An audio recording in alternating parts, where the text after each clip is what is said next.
پاکستان میں پولرائزیشن اتنی زیادہ ہو چکی ہے کہ بہت سارے فیصلوں کے اثرات قانونی اور تکنیکی اعتبار سے شاید درست بھی ہوں، لیکن ان کو ایک خاص ہم سیاسی اینک لگا کے دیکھتے ہیں ہر ایک فیصلے کو، اور تقریباً تمام جو سیاسی جماعتیں ہیں اس کی اپنی مرضی کی انٹرپریٹیشن بھی کرتی ہیں۔ پاکستان تحریک انصاف سے جب بلے کا نشان سپریم کورٹ آف پاکستان نے چھینا تو اس کے اندر یقیناً ٹیکنیکل فلاز ہوں گے، تبھی سپریم کورٹ نے وہ جو توثیق کی اس فیصلے کی جو الیکشن کمیشن نے لیا تھا، لیکن اس کے اندر ایک بہت بڑی خرابی تھی کہ ایک پوری سیاسی جماعت سپریم کورٹ کے اس فیصلے کی وجہ سے سیاسی عمل سے باہر ہو جاتی ہے۔ تو عام طور پر جمہوری معاشروں کے اندر گنجائش پیدا کی جاتی ہے، انکلوسیو پروسیس بنایا جاتا ہے تاکہ اس میں سب لوگوں کی شمولیت کو یقینی بنایا جا سکے۔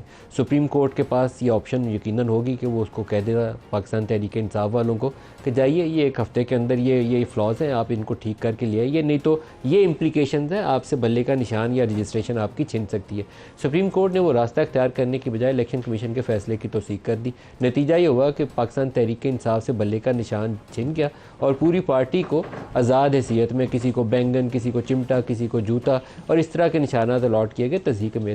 پی ٹی آئی والوں کو پھر بھی پاکستانی عوام نے بڑی تعداد میں ووٹ ڈالے اور بڑی تعداد میں وہ قومی اسمبلی کی نشستیں بھی جیتا ہے، اور اس کے بعد وہ سنی اتحاد کونسل اور کبھی کسی اور جماعت میں شامل ہو رہے ہیں، اور ابھی بھی ان کے سامنے ایک المیہ ہے کہ الیکشن کمیشن آف پاکستان نے ان کا فیصلہ یہ کیا کہ آپ کی سیٹیں جو ریزرو سیٹس بنتی ہیں آپ کی، وہ تو باقی جماعتوں میں تقسیم کر رہے ہیں، آپ کو ملیں گی نہیں۔ تو اس طرح کی ہم فضولیات سے بچ سکتے تھے معذرت کے ساتھ سپریم کورٹ سے۔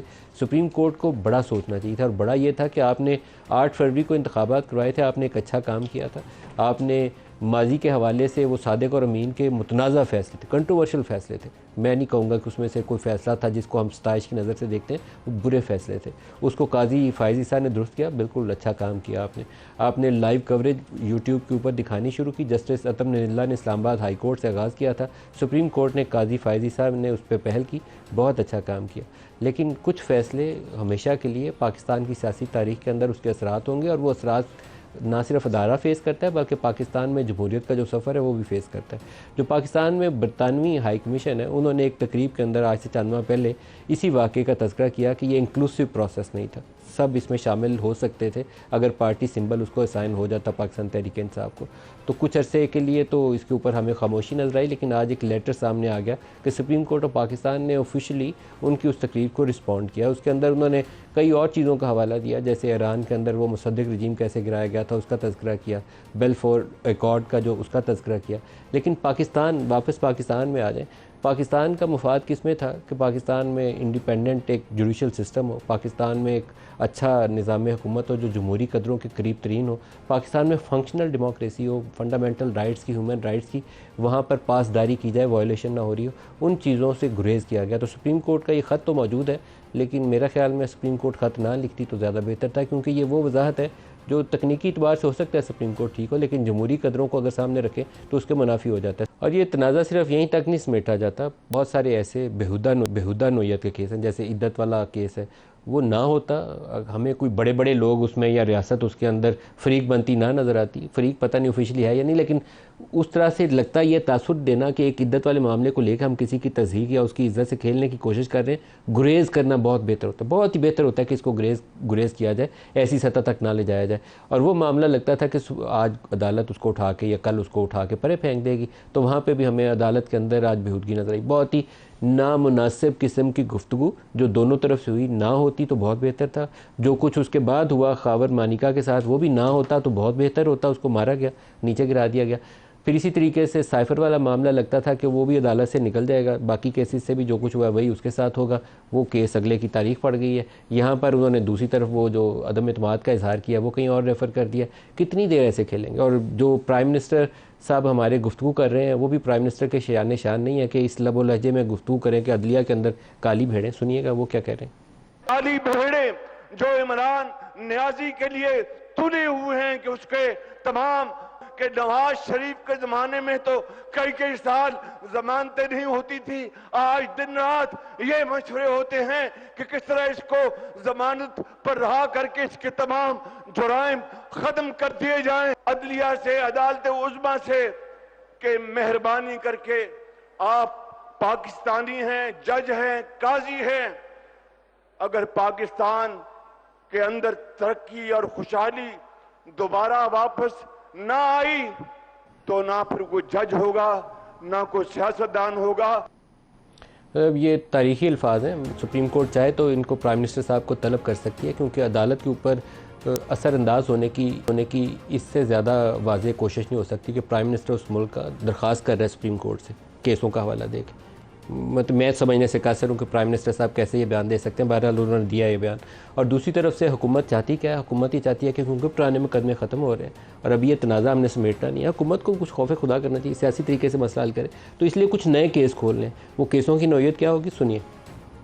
کا ملک توڑنے کا جو آپ نے ایک تحریک کا آغاز کیا ہے، قانون اپنی حرکت میں آئے گا، اور نہ صرف قانون اپنی حرکت میں آئے گا، جو غداری کا علم آپ نے بلند کیا ہے، حکومت وقت اس پہ پورا آپ سے حساب بھی لے گی، اور اس کے ساتھ ساتھ آپ کے خلاف قانونی کارروائی بھی عمل میں لائی جائے گی. عمران خان کے خلاف مقدمات کی نوعیت کیا ہے جس پہ کابینہ نے غور کیا؟ یہ 196 ہے، prosecution of offences against the state. No court shall take cognizance of any offence punishable under chapter 6 of Pakistan Penal Code، اور یہ ہے punishable under section 108A اور section 153A اور section 194A اور section 195A.